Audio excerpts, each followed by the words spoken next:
It's great to see you this week. We're going to be opening another unit and looking at management foundations this week. If you are flowing with us in the Together We Lead book, there's a chapter that deals with this, and you can find that chapter, I believe it. Let me turn back. Yes, page 107, chapter 7, page 107, and Together We Lead.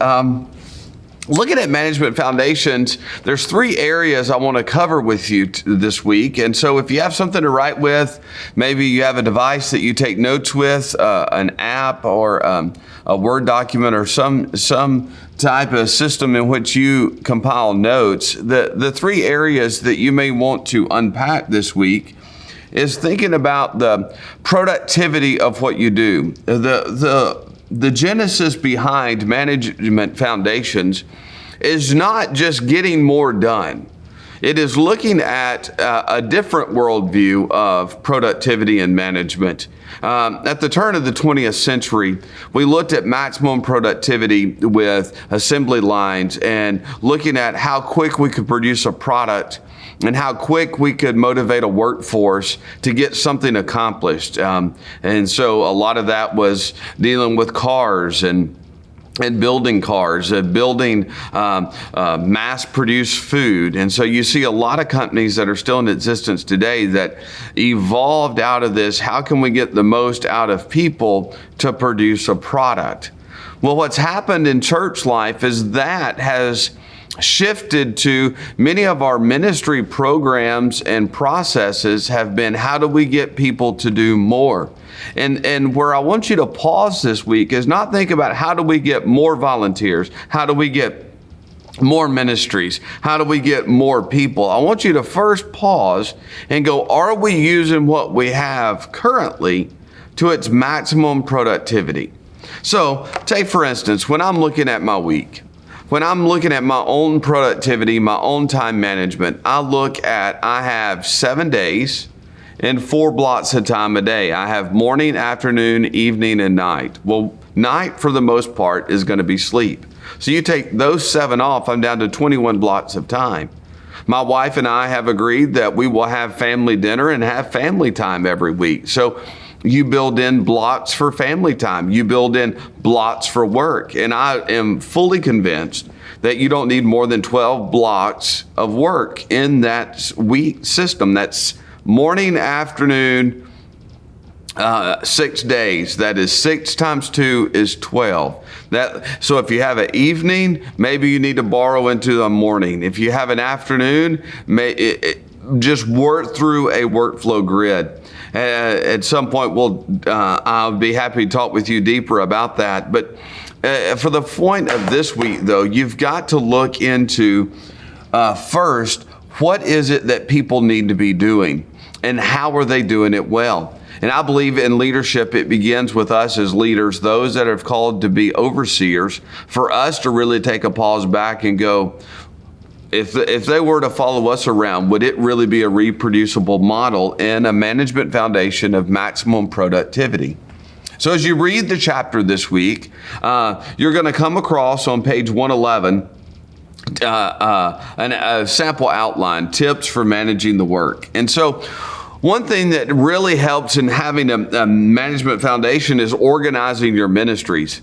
Robert Welch in church administration called this the planning process, and that you would actually take a step, put it all out there. Maybe you use a dry erase board, maybe you use another feature, but you organize all of your ministries. And then not only would you plan that out, what all ministries you have and when they meet and what they accomplish and do they use facilities and how many volunteers, all those things. First, what I would do in that planning process, like I say here in the tips, is I would actually forecast my people.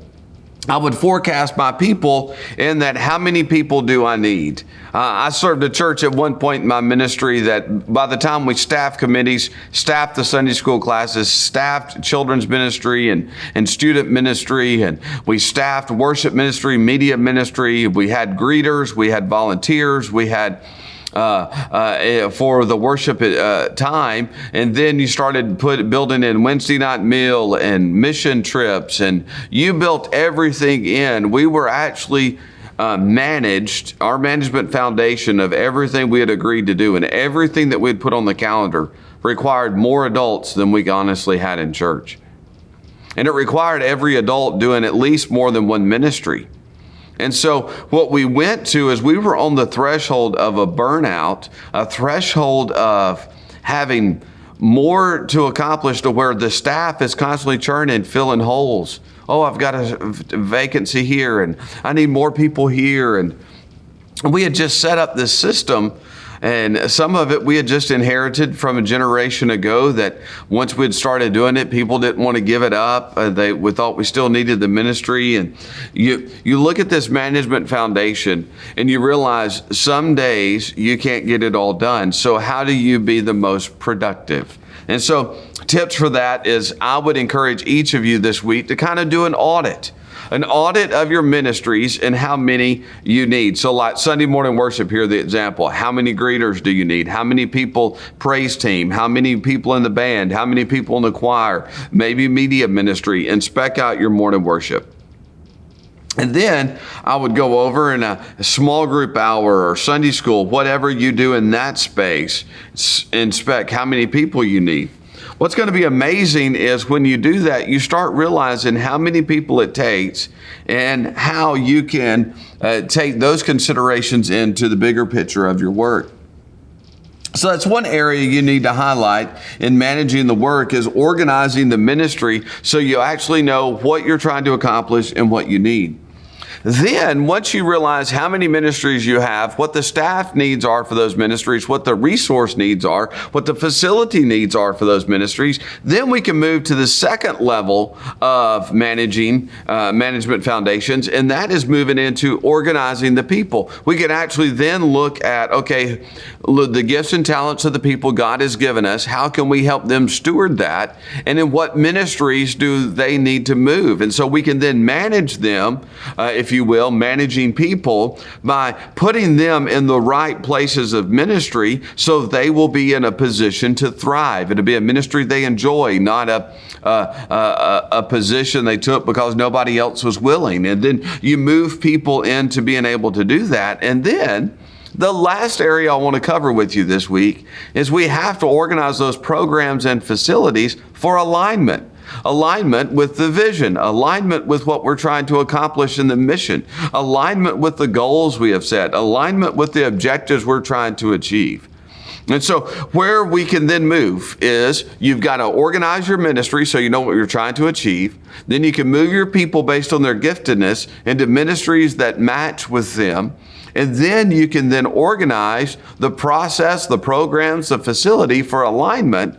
And then at the end of the day, you know that you have a foundation. Although every week is not going to be perfect, you have a foundation to build upon. You know what you're trying to accomplish, you know the needs of the people, and you know the places in which they align and what you're trying to achieve week in and week out.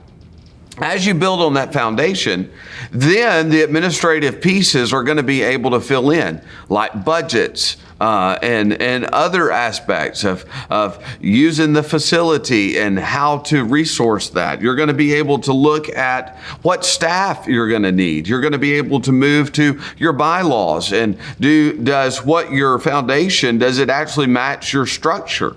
And is there alignment there? And you're going to hear about that in Unit 8, about bylaws and policy and procedures and those administrative details. But you got to get the foundation right before you can look at the documents. Those need to be in agreement. And so as you come into this, I hope you just take a few moments this week to kind of audit what your programming looks like, what your ministries are, how many people you need, and how to bring alignment to those. And then I hope that it just helps you build a good, solid foundation for your ministry with people, with processes, with programs, with all those aspects, so that you can trust that you are actually leaning in maximum productivity with your team, maximum productivity with what you're trying to achieve. So praying for you this week. Hope you enjoy the chapter. Hope you enjoy the PowerPoint. Hope you enjoy the work. And just understand it's never going to be perfect. There's always going to be somebody out sick. There's always going to be somebody that has a family need. There's always going to be some holes, but at least you have a foundation that you can build upon, that you know what you're trying to do each week. Hang in there, manage well.